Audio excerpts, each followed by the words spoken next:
વલસાડ તાલુકા કોડી પટેલ પ્રગતિ મંડળ દ્વારા 28 એપ્રિલના રોજ 8મા સર્વજ્ઞાતિ સમૂહ લગ્નનું આયોજન। વલસાડ તાલુકા કોડી પટેલ પ્રગતિ મંડળ દ્વારા 8મા સર્વજ્ઞાતિ સમૂહ લગ્ન 28 એપ્રિલના રોજ યોજાનાર છે। સર્વજ્ઞાતિ સમૂહ લગ્નના સંચાલકોએ વલસાડના ધારાસભ્ય અને કોડી પટેલ પ્રગતિ મંડળના પ્રમુખ ભરતભાઈ પટેલના અધ્યક્ષ સ્થાને એક પત્રકાર પરિષદનું આયોજન કરવામાં આવ્યું હતું, જેમાં મોટી સંખ્યામાં સમિતિના સભ્યો ઉપસ્થિત રહ્યા હતા।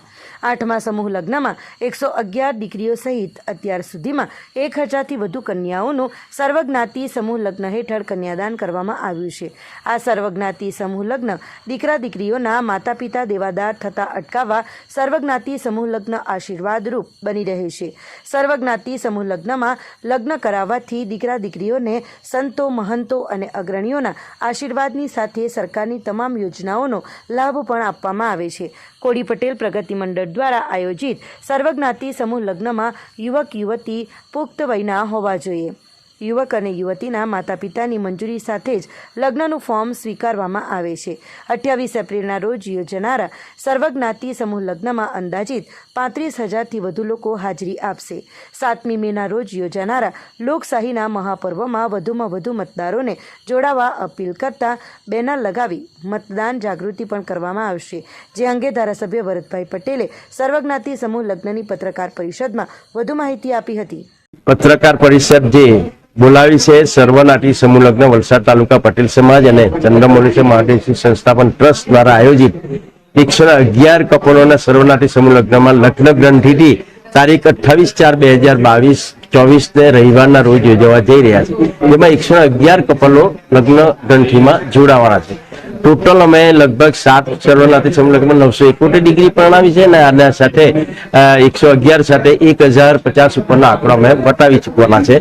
એટલે આ સમૂહ લગ્નમાં લગભગ 20 થી 25,000 માણસોનો સગા સંબંધી મહેમાનો આવશે। એને ભોજનની બધી વ્યવસ્થા કરવામાં આવી છે। દીકરી ઘર માટે એને જે જરૂરી સામાન છે, કરિયાવરનો સામાન બધો જ અમે એમને આપવાના છે। કન્યાદાનમાં બધું જેટલું ઘર મારવા માટે જરૂરી હોય બધું જ માહિતી અમે મંગલસૂત્ર સહિત એટલે દીકરીને અમે કન્યાદાન કરિયાવર તરીકે આપવાનો છે। આમાં જે અમે બધી જવાબદારી બધાને જુદી જુદી વહેંચી લીધી છે। ભોજનનો ખર્ચો એક 2 દાનવીર છે, કાળુભાઈ બિલ્ડર અને ભરતભાઈ આહિર, એને ભોજનની બધી 20,000 25,000 માણસે ભોજનની જવાબદારી લીધી છે। કબાટની જવાબદારી બિપિનભાઈ બિલ્ડર છે એણે લીધી છે। મેઇન ખર્ચની બીજા આપણા હર્ષદભાઈ કતારિયા છે, એણે આગળ શાંતકના બધા સામાનની જવાબદારી લીધી છે। તો બધાનો આમાં ખૂબ સારો એવો સહયોગ મળે છે। દીકરીનું દાન, કન્યાદાન એ સર્વશ્રેષ્ઠ દાન લોકો જાણે છે અને દીકરીના કન્યાદાનમાં સ્વયંભૂ લોકોને આવીને અહીંયા અમને જે તે વસ્તુ આપે છે કે દાન આપે છે, અમે એને પાકી રસીદ આપીએ છીએ, ETGની રસીદ આપીએ છીએ। આ રીતે સહયોગથી અમે આ કાર્યક્રમ કરીએ છીએ। દાદરાનગર હવેલીના દપાડા ગામે આવેલી TCPL કંપનીમાં મોલ્ડિંગ મશીનમાં બ્લાસ્ટ થતાં 2 કામદાર દાઝ્યા હતા, જેઓને સારવાર અર્થે સિવિલ હોસ્પિટલમાં દાખલ કરવામાં આવ્યા છે।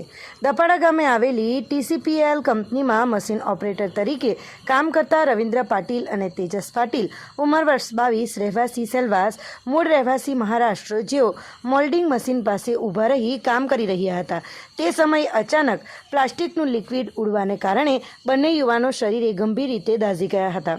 આ ઘટના જોતાં આજુબાજુમાં કામ કરતા કામદારો અને સ્ટાફ દોડી આવ્યો હતો અને બંને ઘાયલ સાથી કર્મચારીઓને 108 એમ્બ્યુલન્સ દ્વારા વિનોબા ભાવે સિવિલ હોસ્પિટલમાં સારવાર અર્થે દાખલ કરવામાં આવ્યા હતા, જેઓને પ્રાથમિક સારવાર આપ્યા બાદ વધુ સારવાર અર્થે વાપીની ખાનગી હોસ્પિટલમાં લઈ જવામાં આવ્યા હતા। આ બંને કામદાર 2 મહિના પહેલાં જ આ કંપનીમાં નોકરી પર લાગ્યા હતા। આ કંપનીમાં કામદારો માટે સુરક્ષાના સાધનોના અભાવે બંને કામદાર ઘટનાનો શિકાર બન્યા હોવાનું કહેવાય છે। ઘટના અંગેની ફરિયાદ નોંધી વધુ તપાસ સેલવાસ પોલીસ કરી રહી છે। વાપી હાઈવે બ્રિજ પર કાર અથડાતાં પલટી, ટ્રક ચાલકોએ કારમાં સવાર તમામ 4 લોકોને બહાર કાઢ્યા. ઇજાગ્રસ્તોને 108 એમ્બ્યુલન્સ દ્વારા સારવાર માટે ખસેડવામાં આવ્યા. વાપી હાઈવે બ્રિજ પર રાત્રિના સમયે પૂરપાટ ઝડપે દોડી રહેલ કાર બ્રિજની પાળી પર અથડાઈ હતી અને પલટી ગઈ હતી. જોકે ટ્રક ચાલકોની સતર્કતાને લઈ તેઓની મદદે દોડી આવ્યા હતા અને કારમાં સવાર તમામ 4 ઈસમોને બહાર કાઢ્યા હતા અને ઇજાગ્રસ્તોને 108 એમ્બ્યુલન્સ દ્વારા સારવાર માટે ખસેડવામાં આવ્યા હતા. આ બનાવ અંગેની ફરિયાદ વાપી ઉદ્યોગનગર પોલીસ મથકમાં કરવામાં આવી હતી. વાપી ઉદ્યોગનગર પોલીસ સૂત્રો પાસેથી મળતી વિગત અનુસાર મૂળ રાજસ્થાન અને હાલ વલસાડ મુગરાવાડીમાં આવેલ ચાલીમાં હિંમતરામ લુંબાજી માલી ઉંમર વર્ષ 38 પરિવાર સાથે રહે છે અને તેઓ કેટરિંગનું કામ કરે છે અને કેટરર્સના સ્ટાફ માટે કાર ખરીદી તેનો ઉપયોગ કરે છે. સેલવાસમાં કેટરિંગના કામકાજ માટે હિંમતરામ તથા કેશવકુમાર જગદીશ ગુર્જર, કાંતિલાલ મુલારામ માલી અને જીવારામ ધનરામ પ્રજાપતિ સાથે કારમાં બેસી જઈ રહ્યા હતા. કાર કેશવકુમાર ચલાવી રહ્યા હતા. રાત્રિના આશરે 2 વાગ્યાની આસપાસ કાર લઈ તેઓ Vapi GIDC national highway number 48 સુરતથી મુંબઈ તરફ જતા યુપીએલ ઓવરબ્રિજ પર પહોંચી હતી. તે સમયે કાર બ્રિજની સાઈડની પાળીના ભાગે અથડાઈ હતી અને કાર પલટી મારી ગઈ હતી. અકસ્માત બનતા ટ્રક ચાલકોની સતર્કતાને લઈ તેઓ મદદે દોડી આવ્યા હતા અને કારમાં સવાર તમામ 4 ઈસમોને બહાર કાઢ્યા હતા અને ઈજાગ્રસ્તોને 108 એમ્બ્યુલન્સ દ્વારા સારવાર માટે ખસેડવામાં આવ્યા હતા. આ બનાવ અંગેની ફરિયાદ હિંમતરામ માલીએ વાપી ઉદ્યોગનગર પોલીસ મથકમાં નોંધાવી હતી. વાપી જેડીસી વિસ્તારમાં આવેલ બી ટાઈપમાં Rotary Club of Vapi West દ્વારા દાતાઓની મદદથી ડેન્ટલ કેર સેન્ટરનો શુભારંભ કરવામાં આવ્યો. વાપીમાં દર્દીઓને ઓછા દરે સારવારની સુવિધા પૂરી પાડવા Rotary Club of Vapi West દ્વારા 6 જેટલા પ્રોજેક્ટ શરૂ કર્યા છે. જે પૈકી વાપી જેડીસીના ગુંજન એરિયામાં આવેલ બી ટાઈપ ખાતે Pramukh Rotary pathology lab, Bhathela Rotary physiotherapy centre કાર્યરત કર્યા બાદ 25મી એપ્રિલ 2024ના Bharat Resins Rotary dental care સેન્ટરનો શુભારંભ કરવામાં આવ્યો હતો. બી ટાઈપ વાપી જેડીસી ખાતે કાર્યરત પેથોલોજી સેન્ટર, ફિઝિયોથેરાપી સેન્ટર અને ડેન્ટલ કેર સેન્ટરમાં અન્ય ખાનગી સેન્ટરોમાં લેવાતી ફીની સામે 40% ફી સાથે સુવિધાઓ પૂરી પાડવામાં આવે છે. હાલ પેથોલોજી સેન્ટરમાં દરેક પ્રકારના બ્લડ ટેસ્ટ કરી આપવાની સુવિધા ઉપલબ્ધ છે, તો નવા શરૂ કરાયેલ ડેન્ટલ કેરમાં પણ અત્યાધુનિક મશીનરી અને સ્કિલ્ડ સ્ટાફ સાથે દાંતને લગતી તમામ સુવિધાઓ પૂરી પાડવામાં આવશે. આ પ્રસંગે આ સેન્ટર ઉપરાંત અન્ય તમામ મળી કુલ 6 જેટલા સેન્ટરમાં CSR ફંડ હેઠળ સહયોગ કરનાર Pramukh Group Apple Wire, Ajit Paper Mill સહિત તમામ દાતાઓનો આભાર માનવામાં આવ્યો હતો. આજે હું Rotary Club of Vapi West dental care clinic અમે ચાલુ કર્યું છે અંડર ધ લીડરશિપ ઓફ અમારી Pathak and the whole team. The man behind this project is Himanshubhai Patel and the whole team.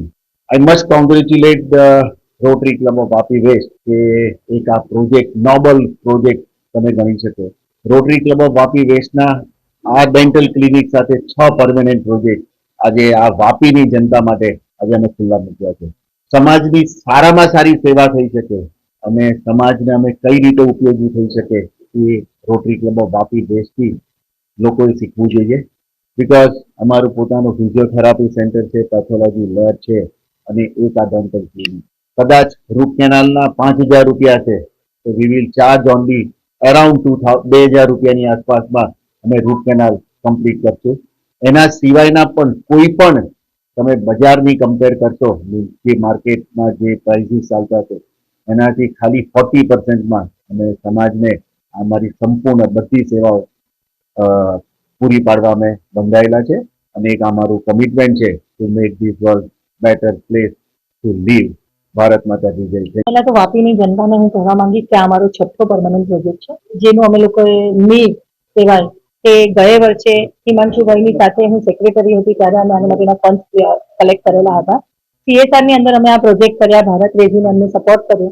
તે સિવાય બીજા અમારા પરમનન્ટ જે ડોનર્સ છે જેમાં પ્રમુખ ગ્રુપ છે હિતેશભાઈ ફ્રોમ એપલ વાયર છે, પછી ભાઠેલા જે અમારા ક્લબના મેમ્બર છે એમાં મુકેશ કાકા ભાઠેલા અંકલ છે. એવા મેજર ડોનર્સને કારણે કરીને અમે લોકો અહીંયા સર્વાઈવ કરી રહ્યા છે. શ્રી અજીત પેપર મિલ, એટલે આવા ઘણા બધા એવા ડોનર્સ છે વાપીમાં જે આગળ આવીને અમારી સંસ્થાને ભરપૂર ફંડથી સહયોગ આપી રહ્યા છે અને અમે લોકો મેન પાવર તરીકે કામ કરી રહ્યા છે. વી આર આર્મી અને આ અમારો 6થો ડેન્ટલ પ્રોજેક્ટ છે. અત્યાર સુધીના જેટલા પણ પ્રોજેક્ટ અમે કરી રહ્યા છીએ એ બધામાં અમે લગભગ 40 થી 50% કિંમતમાં જ કામ કરી રહ્યા છીએ અને અહીંયા ડેન્ટલની બધી જ સેવાઓ અમે લોકો આપીશું. જેમ કે રૂટ કેનલ પણ હશે, નોઝલ સ્કેલિંગ બી હશે, પોલિશિંગ હશે, તમારે નાનામાં નાનું દાંતનું કંઈક સિમેન્ટ કામ કરવાનું હશે એ પણ કરવામાં આવશે અને આગળ તબક્કામાં અમે બીજી ચેર પણ અહીંયા મૂકશું એટલે વધારેમાં વધારે લોકો અહીંયાથી ડેન્ટલ સર્વિસીસ લઈ શકે અને અમે જોઈશું કે વાપીની જનતા માટે હજુ બી આવા ઘણા પ્રોજેક્ટ ચાલુ કરીએ. જેમ છે કે બહુ ઓછા સમયની અંદર આજે આપણે આ સેન્ટરનું ઉદ્ઘાટન કરી રહ્યા છીએ અને વિથ ધ લેટેસ્ટ ઇન્સ્ટ્રુમેન્ટ્સ અને બહુ જ સેવાભાવી ડૉક્ટરની મદદથી આ સેન્ટર સરસ રીતે ચાલે એવી શુભેચ્છા.